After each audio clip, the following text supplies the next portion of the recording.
Hey folks, welcome back to WarThunder.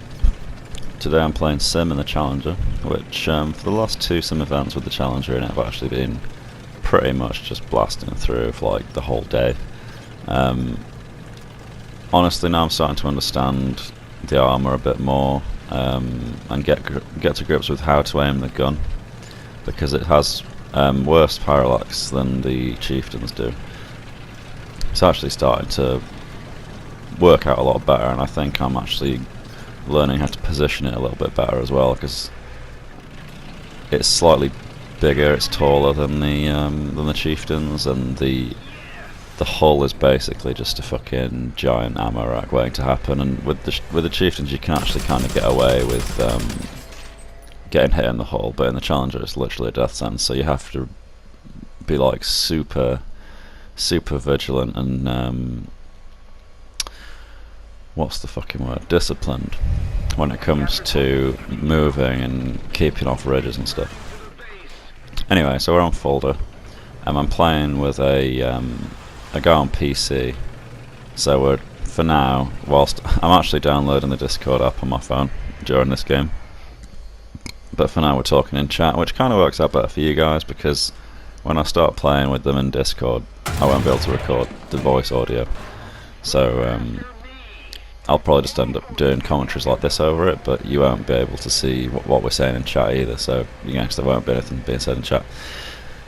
So anyway, pushed north of the map to the far west side. This for two reasons. One is that our cap's there, and I always think that playing defensive when you're playing Brits is more, it makes more sense than going on the attack. And the second reason is that there's this like ridge here, and wiping out anyone that comes to get our cap should be a piece of piss. So as you saw, I got that guy there, took a few shots, dial the range in. I'm still not really sure what I think about the Challenger's accuracy. It has its moments where it can hit like a pixel over 2,000 meters, and then it has moments like that where you kind of have to walk them on. And then sometimes it just wings shots randomly off in whatever the fuck direction it wants. Anyway, earlier on you might have seen me sort of randomly machine gunning stuff. That was because there was a fence in front of me and I thought it might have interfered with my range finding. But it ended up not really mattering too much.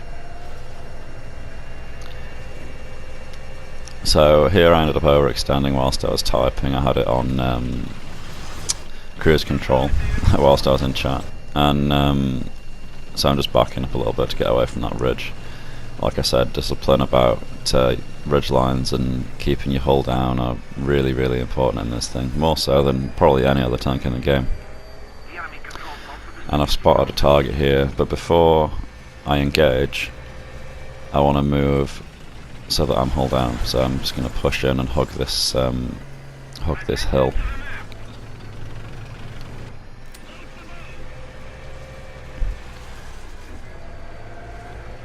Change my saber shot back to the higher pan one in case it's a T64B. I only carry the higher pan purely for T64Bs. Turns out it's an A, but I'm dealing with just his turret, so I'm just going to keep the higher pan shell loaded, and as you can see, even that will bounce. And then because of how much of his hull is hidden, I decided to try and lob some HESH shells at him, because if I manage to hit him on the commander's hatch on the turret roof, then you can splash down into his ammo carousel and kill him. But I only carry 3 shots of HESH, and usually they're just for dealing with SPAs that refuse to die and things like that, but lobbing over hills is probably one of its most useful attributes because of how high the arc is. Anyway, I completely fuck up on all 3 of those shots, so I'm just going to back off and hope that he's going to expect me to still be there, basically. So my tactic in moving over to the other side of the hill and basically ignoring him for a bit is for him to then be like, oh well, he's not shooting at me, he's not, you know, he's forgotten about me, and then maybe he'll try and push up to flank me, but I know he's there still, I haven't forgotten about him. So as soon as I've dealt with this T64B, as you'll see, switch back to the higher pan shell 4 again. Not that it matters, because even the lower pan 1 could have gone through the driver's hatch like that. But as soon as I've shot that guy to bits, I'm going to push back over to the other side of the hill again, and hopefully now we'll see the T-64 from before just ridgelining himself and making himself an obvious target. And look, it's almost like I wrote his actions into reality. So this is a, I think it's a B model, and the lower pan shot bounces off his upper front plate, even though he's angled down slightly, so I'll switch back to the higher pan, bounce his return shot. I was aiming for his upper front plate again there, but it went high. And then because of the down angle with the higher pan shell, I was able to just cut straight through his upper front plate.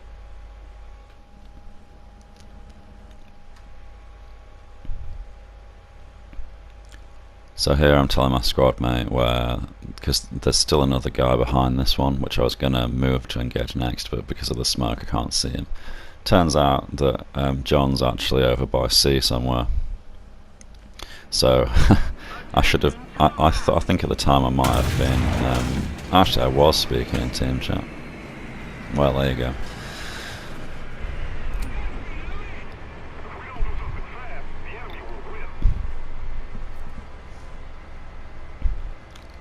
So I point him out to the map.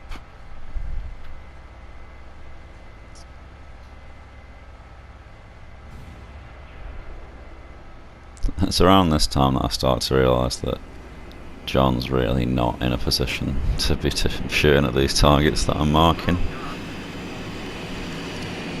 That Panther's bomb drop lets me know that the guy I shot is still roughly in the same spot. But because they've capped B, I'm going to pull that trick again, pretend that I've ignored him, pull back and check another angle, and then come back to it later, given enough time, and hope that he's trying to push me across the open, in which case it's basically a free kill.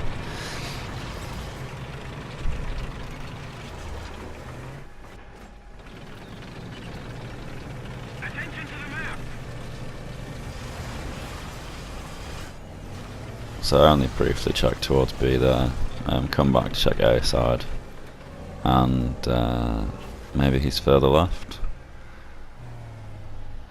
Maybe he's further left. There we go, and there he is. Look, he's just sat there, completely in the open. Unfortunately, there's a tree in the way, and I don't quite have the gun depression. Panther's bomb drop giving him away again, but he misses. One and done. Best way to kill both of the T-64s, if they're even slightly angled away from you, is to just shoot through their side arm. And then, beautiful shot on that guy. One tip for anyone that's playing sim with a tank that has its optics mounted quite high above the barrel: if you go into a test drive, aim at the horizon and fire a shot, and watch where the fall of shot is, and if you adjust the range of your gun sight downwards and then just keep shooting, then eventually you'll get to the point where the peak of the shot's arc is level with the horizontal line on your gun sight. If you then set that range as your default range, so for the Challenger and the Chieftain it's around 1,000 meters, basically what that means is that if you fire, then that crosshair will always be the point of aim, basically, because the shot never goes high enough to actually hit the 0 range mark, if that makes any sense. So it's just taking advantage of the parabolic arc, and because you're then shooting upwards to the point of aim and then it falls afterwards, then you can actually pretty much point and click at anything up to about 1,200 meters. Just be aware that you still do have to account for the parallax, so it helps to be mindful of that and kind of learn how it works and understand it. So this guy, you see I've ranged to 1,000 meters here, and I'm literally just aiming right at him, which normally you wouldn't be able to do. Literally aiming right at his ammo. Shot goes slightly left of my crosshair, and nail exactly where I want. You can literally point and click at anyone to around 800 meters, and it's dead on the crosshair. And anything beyond that, just aim a little high or set your range for about 200 meters beyond what the rangefinder finds it to be. Anyway, 6 kills. I end up going and capping A back after that guy. The team caps C, and then they just all their remaining players were being knobheads in the castle, and the team wiped them out before I could get there. Hope you enjoyed the video, and I'll see you in the next one. Cheers.